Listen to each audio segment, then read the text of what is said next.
उनको जाना चाहिए, हमारे पावर स्टार का पैर धो के पी लेना चाहिए, नहीं तो पैर धो के पीना चाहिए। हर बार हारते थे, अब की बार जीते हैं। आपके मैनेजमेंट में कमी है सर, आप उस पर ध्यान दीजिए।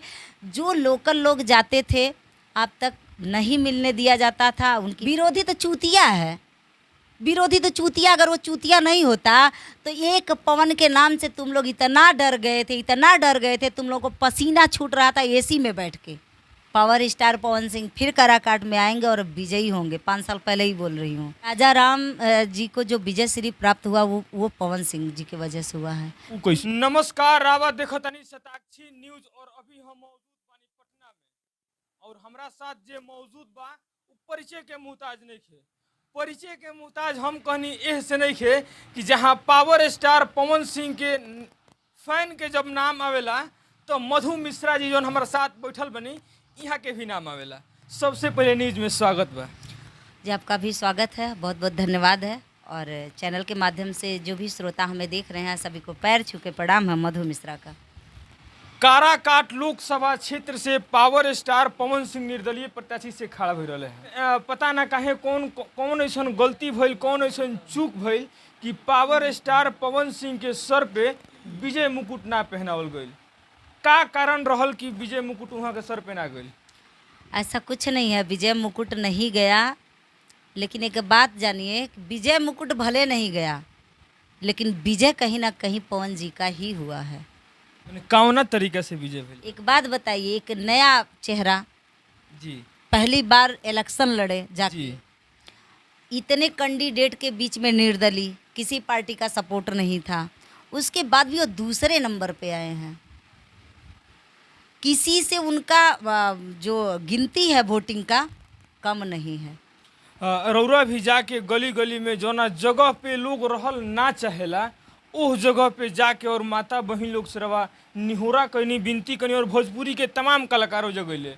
अतना सब कुछ कैला के बावजूद आखिर विजय सिंह काहे ना प्राप्त भइल, ये हम जानल चाहते नहीं। देखिए, रह गई बात औरों की तो नहीं जानती, लेकिन मैं अगर गई गली गली पैर सबका रखी या कुछ भी करी, मैं कोई एहसान नहीं करी, मैं कोई इंसान की बात नहीं है। अतना रवा मेहनत कैले बनी राउर हमनी के जौन मेहनत जौना हिसाब से मेहनत भइल वो हिसाब से मेहनत हमनी के रंग ना लाई। हाँ, वो बता रही हूँ कि हम लोग कोई मेहनत नहीं किए।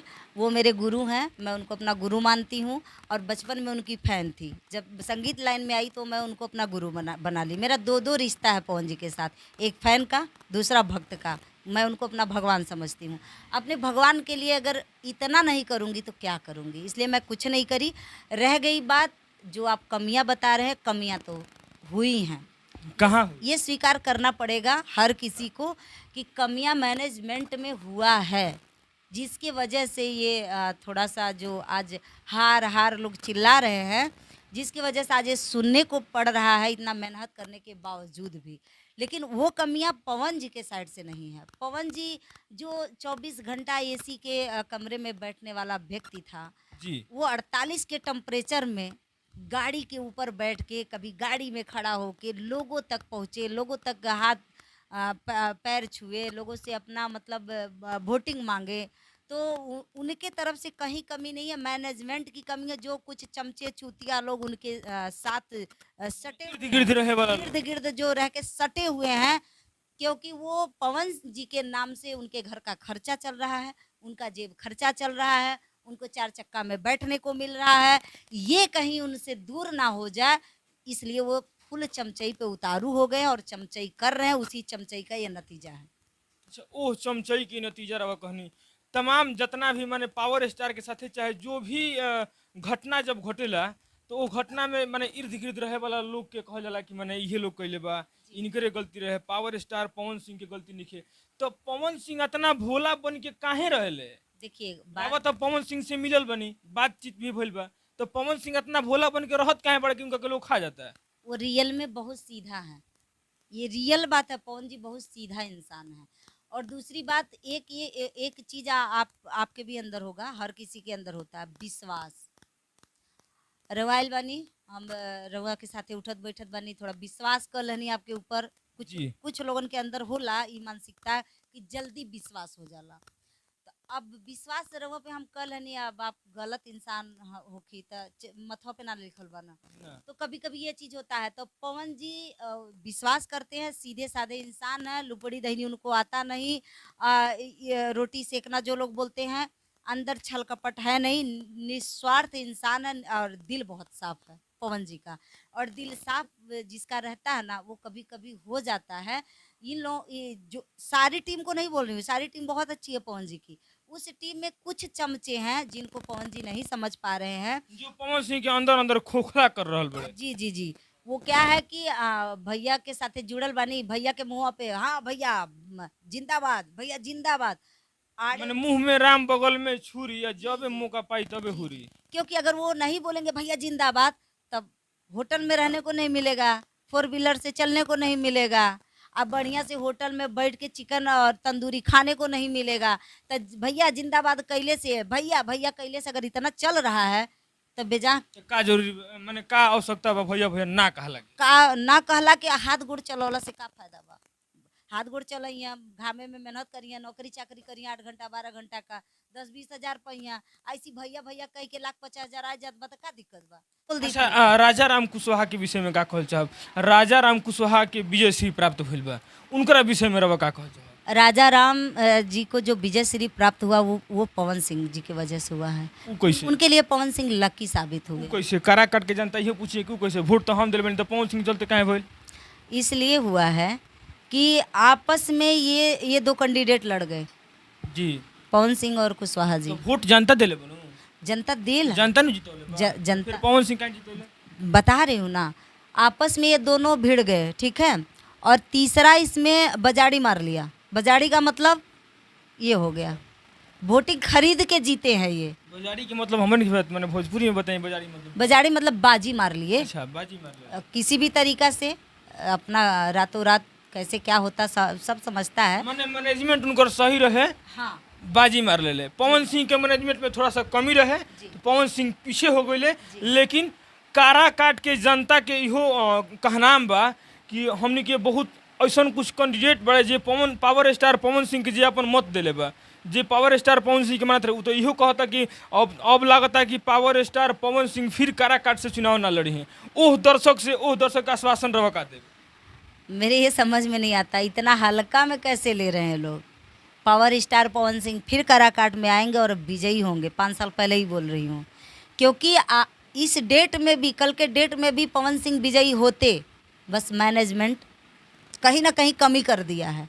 और वो 5 साल के बाद मैनेजमेंट और निखर गया और सुधरेगा और मेहनत होगा और पवन सिंह विजयी प्राप्त करेंगे काराकाट से। ये मुझे विश्वास है। अच्छा, पावर स्टार पवन सिंह के जितना भी समर्थक वोट मांगे जाते रहन, चाहे स्टेज के माध्यम से चाहे जनता के बीच, तो एगो बात जरूर करतन कि पवन सिंह के डायलॉग रहेगो कि पावर एजे से चालू होला और पावर एजे खत्म। तो कुछ जनता ऐसा उनको बड़े जे कहता कि हाँ ये तो बात पवन सिंह पे लागू हो गई कि पावर उनका काराकाट से स्टार्ट भइल और काराकाट में खत्म हो गई, दिल्ली तक ना पहुँचल। सुनिए, काराकाट से शुरू हुआ है और काराकाट पे फिर से शुरू होगा। अब अभी खत्म हो गई कि ना? नहीं खत्म हुआ, दूसरा नंबर लाए हैं वो। कहाँ से किसको लग रहा कि खत्म हो गया? विरोधी पार्टी के। विरोधी तो चूतिया है, विरोधी तो चूतिया। अगर वो चूतिया नहीं होता तो एक पवन के नाम से तुम लोग इतना डर गए थे, इतना डर गए थे, तुम लोग को पसीना छूट रहा था एसी में बैठ के। अरे चूतिया लोग, पवन सिंह हवा के केहू रोक बोले है कबो? पवन सिंह के केहू रोक पाई? तो मैंने कहल जाए तो मैंने हवा के ऐसा कोई माई का लाल पैदा नहीं हुआ जो बजा दे पवन राजा का बाजा, ठीक है। इन लोगों की औकात है विरोधियों की, इन लोगों की औकात उनके बगल में खड़ा होने की तो है ही नहीं। और खड़ा होने की अगर थी तो काहे चौथे 5 नंबर पे आ गए? मैंने कहल जाए तो पावर स्टार पवन सिंह के अगर जरा सा भी चूक भइल बा तो उस समर्थक से चूक भइल बा। पावर स्टार पवन सिंह से चूक नहीं भइल और पावर स्टार पवन सिंह हार के भी विजय प्राप्त कैले बड़े। और एगो चीज और बा कि लोग तब तो जना हिसाब से रवा कहत नहीं कि राजा राम कुशवाहा अगर जीतले तो पावर स्टार पवन सिंह के बदौलत जीतले। तो अगर इहो हो सकता कि तब तो राजा राम के लाज बचावे खातिर पवन सुत हनुमान बन के आई गेल है। बिल्कुल पवन सुत के वजह से ही उनका सम्मान बचा है। उनको जाना चाहिए, हमारे पावर स्टार का पैर धो के पी लेना चाहिए, नहीं तो पैर धो के पैर धो के पीना चाहिए। हर बार हारते थे, अब की बार जीते हैं। हर बार ये कैंडिडेट जो है राजा राम जी हर बार हारे हैं, अब की बार जीते हैं। इनको जाके हमारे पावर स्टार का एहसानमंद रहना चाहिए, पैर छूना चाहिए, धो के पी लेना चाहिए। चलिए बहुत बहुत धन्यवाद। जाते जाते हमारा दर्शक से का कहना चाहो, काराकाट के जनता से और पावर स्टार पवन सिंह से? मैं काराकाट के समस्त जनता से यही बोलूँगी, आप लोग आदरणीय थे, आदरणीय ही रहेंगे, लेकिन आप लोग ने भी कुछ चूक किया है जिसकी वजह से अब 5 साल तो आप लोगों को भुगतना ही पड़ेगा। काराकाट में कितना विकास हो रहा है आप लोग जान ही रहे हैं। कसहूं झेल लेवे के बाद फिर पावर आई। हाँ, झेल लेवे के बाद फिर पावर आई। राउत सबका बेटा जैसे यह साल गई ना, वैसे 5 साल बाद फिर राउत सबका बेटा जाइए। अब की परी नहीं चुके, अब की बार आप लोग मत चूकिएगा और नेता आप लोग मत चुनिए, बेटा चुनिए। और पावर स्टार पवन सिंह से का गुरु जी से तो मैं यही बोलूँगी, सबसे पहले अपने गुरु का पैर छू के प्रणाम है। और दूसरी बात ये है सर, मेरी बात का अगर बुरा लगे तो प्लीज़ सॉरी, माफ़ी मांगती हूँ आपसे, लेकिन सर मैं चापलूसी करके आप तक नहीं पहुँचना चाहती। जो सत्य है वो सत्य है, और सच्चा साथी वही होता है जो दुख सुख दोनों में साथ दे और सच्चाई से अवगत कराए। आपके मैनेजमेंट में कमी है सर, आप उस पर ध्यान दीजिए। जो लोकल लोग जाते थे आप तक नहीं मिलने दिया जाता था, उनकी बातें आप तक नहीं पहुंचाया जाता था, मेरी बातें आप तक नहीं पहुंचाई गई, मैं खुद एक प्रूफ हूं। तो इन सब पे सर आप ध्यान दीजिए। अगर आपसे नहीं हो रहा है तो आपको इतना भगवान इतना शिक्षित, इतना संस्कारी अर्धांगिनी दिए हैं, आप ज़रूर उनका रिस्पेक्ट करिए। आप तक वो ज़रूर, उनके तक अगर कोई बात पहुंचेगा वो आप तक ज़रूर पहुंचाएंगी, क्योंकि आपकी निस्वार्थ सेवा करी है, ये हम लोग देख के आए हैं। बाकी गुरुजी कोई भी गलती हो मुझसे तो मैं तो आपकी भक्त हूँ, क्षमा। बहुत बहुत धन्यवाद।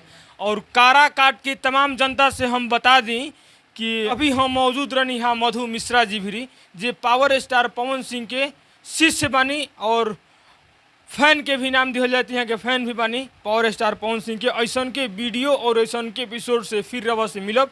अभी खाती बस इतना। बहुत बहुत धन्यवाद।